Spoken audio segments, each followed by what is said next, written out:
That's with the first digital microscope that I did a review for on this company, and they liked how thorough I was and sent me their newest model, which is actually a lot better. I want to give you my honest opinions about this feature. So, just as a backstory, we are a homeschooling family, and we like to use these kind of things for being able to learn. I mean, right now you can see this is a coin I have there, and there's a generous amount of distance between there, so this can actually get way more magnified.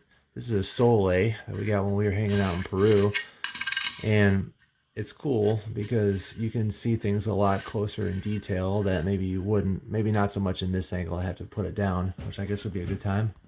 Now I do have a little raspberry I'm going to show you because I was really surprised, and I got some cool footage of that. I'll show you that feature too. So if I want to lower this down, I'm going to just loosen that up and then it glides down. This is not like the first one. This has a real, I don't know if you call this a telescopic pull, but it's easy to get closer in. I'm just going to stop it about right there. So let's take a look at this coin. Obviously you got to put it into focus again, so let's just turn it in there, and you can see a lot of cool details.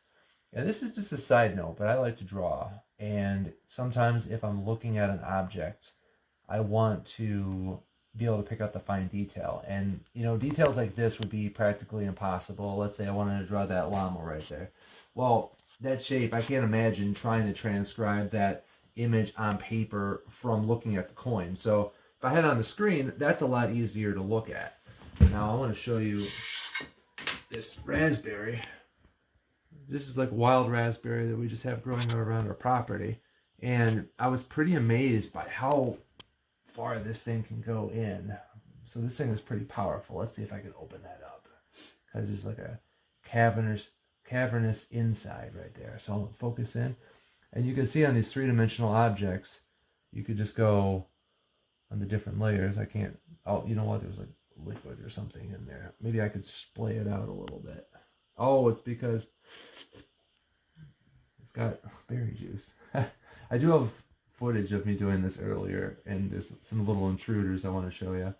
But, okay, so this is actually going to be maybe impossible to get down in there because there's a liquid there, but you can see all these little fibers and stuff. I would have never been able to see these with the naked eye.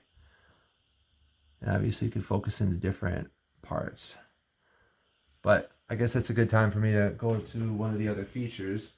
I did actually take a video of me doing it earlier, so that's a really good demonstration. You'll have to have a micro SD card. I had to get one, so I was able to use this functionality. And so if I want to start that off, I could just go to my view button. I mean, if you want to record, you can go ahead and hit the record, and then it's going to put it on the screen, and then you hit it again and it records. Let me show you the actual footage. Whoops. Okay, let's check this one out right here. Look at that. So I found this little guy, and he was hanging out inside. I tried to follow it, manipulating it around, but you know, we just go out and eat these all day, and if you look at that in the naked eye, it's the smallest little one. But I thought that was interesting, so I caught him on camera. And I don't think you can see the... Oh, yeah, you can see how deep it kind of gets inside of there.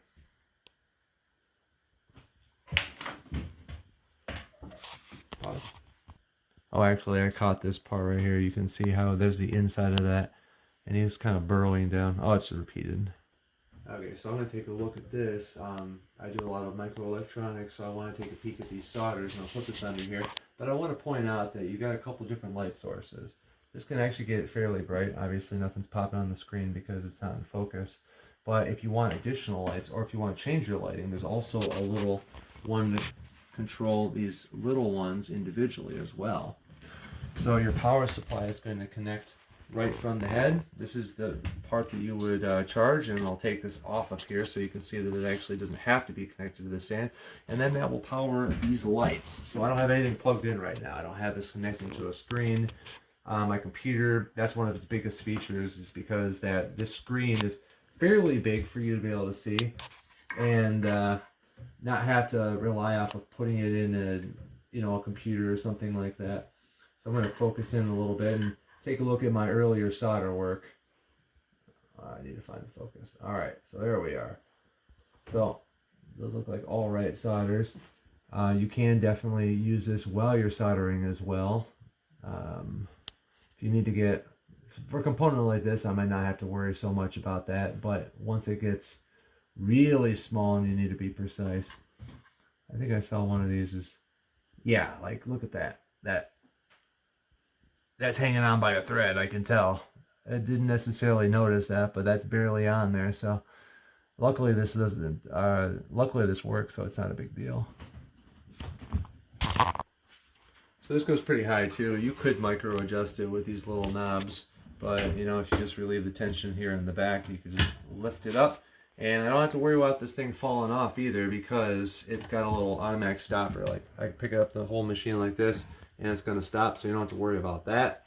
I have it at its highest point because I want to show you that, you know, if I had a bigger, I could have grabbed an apple or something too. Obviously you're not going to get as deep in there, but it lets you play with bigger objects if you want to take a look at the little details. Or I actually found my, I'm going to put a video of my wife I caught looking at her spider plant. She was checking it for bugs, so she had it at a higher setting where she could take a look at that. And look at, see, I got that glare, so maybe I want to adjust the lighting here so I don't have to worry about that. And it auto adjusts too, so it's not going to leave it completely in the dark. So it's a pretty smart screen. And this is the main part of this. So what I'm going to do is, I don't need this attached because we're going to take this outside. So I'm going to disconnect this from here. This is the cord that is powering the base for these lights. And I'm going to remove this. I guess I'll turn it, well, I don't need to turn it off right now. I'm just going to release these tension screws. And it pulls, let me get it all the way out, and then it'll work. Oops, I took him out, but I'll put him back on later. So it slips right out of there, so I can go and take this somewhere else. So let's go outside. I know this is more of a side note, but this is just kind of a fun idea. You know, I have this way up here just handheld like this, and as you can see, there is a point where you could focus on the ground. And let's say that you lost your keys or you lost something on the ground. You could just take this out and this can help you investigate, because I don't have to be kneeling down if there's a whole area. I can walk with this thing and I can take it real slow. I'll still show you some natural examples from outside, but this is another cool use that, I mean, if I couldn't find something, I would probably take this out and I can stand and just look. Now you gotta have a really steady hand for this one because you don't want to drop it, but I got a swampy area. Well, I say that this is a really cool thing to play with. I like how magnified you can get in there and to see how deep, you know, really get a good understanding about what these things look like up close. So I'm gonna be having fun with this for a long time. I'd like to thank the company for sending this out. It's been a really great time.